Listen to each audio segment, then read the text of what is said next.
What's up is down, what's left is right. Chasing stars and holding you. নমস্কার বন্ধুরা, Shampa special কিচেনের recipe চ্যানেলে আপনাদের সকলকে স্বাগত। বন্ধুরা, এই যে তামার পাত্র, এটা আমরা অনেকে পুজোতে ব্যবহার করি, আবার অনেকে জল খাই। তামার পাত্রে জল খাওয়া আমাদের স্বাস্থ্যের জন্য কিন্তু ভীষণ উপকারী। গ্যাস অম্বল হয় না, হজম ভালো হয়। সেক্ষেত্রে দেখা যায় যে তামার পাত্র ব্যবহার করার পরে একেবারে কালো হয়ে যায়, আর ভিতরের দিকটা দেখা যায় আয়রন জমতে জমতে সবুজ হয়ে গেছে। আর এই রকম কালো হয়ে গেলে কিন্তু দেখতে মোটেই ভালো লাগে না। পরিষ্কার করতে আমাদের অনেকটা ঘষা মাজা করতে হয়, এখন কিন্তু সেটা করতে আর লাগবে না। সেকেন্ডের মধ্যে আপনারা তামার পাত্রটিকে একেবারে নতুনের মতো চকচকে করে ফেলতে পারবেন। একটা পাত্রের মধ্যে আমি কিছুটা পরিমাণ মিশ্রণ তৈরি করে নিয়েছি। আমি কিন্তু কোনো রকম লেবু রস কিংবা তেঁতুল ব্যবহার করছি না। এই মিশ্রণটা যে কোনো তামার পাত্রে দিলে দেখতে পাবেন 10 সেকেন্ডের মধ্যেই তামার পাত্রটি একেবারে পরিষ্কার হয়ে গেছে ম্যাজিকের মতো। কোনো রকম কিন্তু বেশি ঘষা মাজা করতে লাগছে না।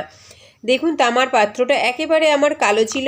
কয়েক সেকেন্ডের মধ্যেই নোংরা উঠে তামার যে অরিজিনাল কালার, সেই কালারটা কিন্তু বেরিয়ে আসবে আর একেবারে নতুনের মতো চকচক করবে। এটা কিন্তু আমি আপনাদের সামনেই দেখাচ্ছি। মুহূর্তের মধ্যেই আমরা পরিষ্কার করে ফেলতে পারবো খুব ভালো করে। পিছন দিকটা দেখুন, একেবারে কালো ছিল, কিন্তু এখন কি সুন্দর পরিষ্কার হয়ে যাচ্ছে। হাত দিয়ে একটু ভালো করে আমি ঘষে দিচ্ছি মিশ্রণটা দিয়ে। অনেক সময় কি হয়, ঘটির ভিতরে আমাদের হাত যায় না, তাই আমরা ঘটির ভিতরে অল্প করে মিশ্রণটা দিয়ে একটু নাড়ানাড়ি করলেই পরিষ্কার হয়ে যাবে। এখানে আমি দেখুন কোষাকুষিটা নিয়েছি, আর এই কোষাকুষিটার মধ্যেও আমি এই মিশ্রণটা লাগিয়ে দিচ্ছি। একটু হাত দিয়ে ঘষা দিতেই একদম চকচক করছে। এই মিশ্রণটা লাগিয়ে এখন আমি 10 সেকেন্ডের মতো রেখে দেব। ভালো করে মিশ্রণটা আমি কোষাকুষি আর ঘটির মধ্যে লাগিয়ে নিলাম। 10 সেকেন্ডের মতো আমি রেখে দেব, তারপর ভালো করে ঘষে আমি পরিষ্কার করে নেব। কয়েক সেকেন্ড রেখে দেওয়ার পর ঘটিটা আমি ভালো করে হাতের সাহায্যে ঘষে নিচ্ছি। আর যেহেতু আমি এটা ভিডিও করছি এখানে, তাই আপনাদের ভালো করে দেখানোর জন্য আমি একটা কসবাইট জালি নিয়ে খুব সুন্দর করে পরিষ্কার করে নেব ঘটিটা। ঘটিটার সাথে সাথে আমি কোষাকুষিটাও ভালো করে হাতের সাহায্যে ঘষে নেব। আর তারপরে আমি একটা কসবাইট জালির সাহায্যে ঘটি আর কোষাকুষিটাকে ভালো করে মেজে নেব। কোষাকুষিটাও আমি হাতের সাহায্যে ভালো করে ঘষে নিচ্ছি। মিশ্রণটা আমি কোষাকুষির মধ্যেও লাগিয়ে দিয়েছিলাম, এবার আমি হাতের সাহায্যে ঘষে নিলাম। এবার আমি কসবাইট জালিটা ওই মিশ্রণের মধ্যে ডুবিয়ে ঘটিটা আমি ভালো করে ঘষে নেব। ভিতরে তো অনেক সময় নোংরা হয়ে থাকে, আয়রন জমতে জমতে কালো হয়ে যায়, তাই আমি কসবাইট জালিটা দিয়ে ভিতরটাও ভালো করে মেজে নিলাম। ভিতরটা কত সুন্দর হয়েছে, একদম চকচক করছে, দেখতেই তো পাচ্ছেন। আর কোষাকুষিটাও আমার একদম পরিষ্কার হয়ে গেছে।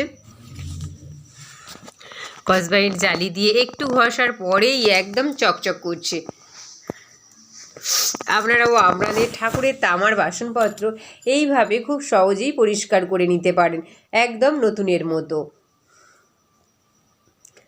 আমার সবগুলো মেজে পরিষ্কার করে নেওয়া হয়ে গেছে। এবার আমি জলে ধুয়ে আপনাদের দেখাবো।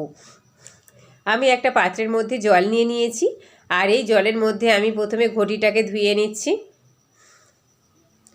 ঘটিটা আমি ভালো করে ধুয়ে নিচ্ছি। এবার আমি আপনাদের দেখাচ্ছি, একদম পরিষ্কার হয়ে গেছে আর নতুনের মতো চকচক করছে। আর তামার ঘটির যে অরিজিনাল কালার, সেই কালারটাই বেরিয়ে পড়েছে। আর সঙ্গে রয়েছে কোষাকুষি।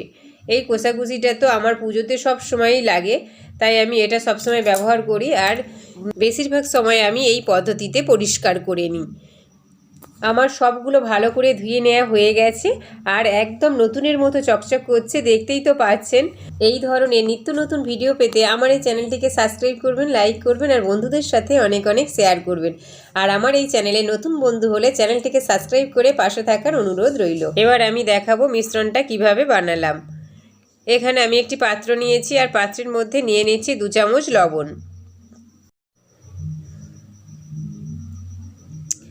এবার আমি এই লবণের মধ্যে দিয়ে দেব কলগেট। এই কলগেট তো আমাদের প্রত্যেকেরই বাড়িতে রয়েছে।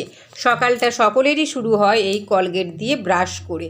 আর এই কলগেট আমাদের প্রত্যেকের বাড়িতেই যেহেতু রয়েছে, তাই সেই কলগেট আমরা প্রত্যেকেই ব্যবহার করতে পারি। দেখুন আমি খানিকটা কলগেট বের করে নিলাম। এবার আমি এই কলগেটের মধ্যে দিয়ে দেব ভিনিগার। এখানে আমি আমার কাছে যে ভিনিগারটা ছিল সেই ভিনিগারটা আমি ব্যবহার করেছি। 2 চামচ ভিনিগার আমি এখানে দিয়ে দিলাম। এবার এই সমস্ত উপকরণকে আমি ভালো করে মিশিয়ে নেব চামচের সাহায্যে। কলগেট আর লবণটাকে আমি ভিনিগারের সাথে ভালো করে মিশিয়ে নিচ্ছি। এইভাবে মিশ্রণটা আপনারা বাড়িতে বানিয়ে নেবেন। এটি কিন্তু একটা সুন্দর কার্যকরী টিপস। আমার এই ভিডিওটি ভালো লাগলে বাড়িতে একবার ট্রাই করবেন, আর কেমন লাগলো অবশ্যই কমেন্ট বক্সে লিখে জানাবেন। ততক্ষণে দেখা হচ্ছে অন্য কোনো ভিডিওতে। ভালো থাকবেন, সুস্থ থাকবেন, ধন্যবাদ।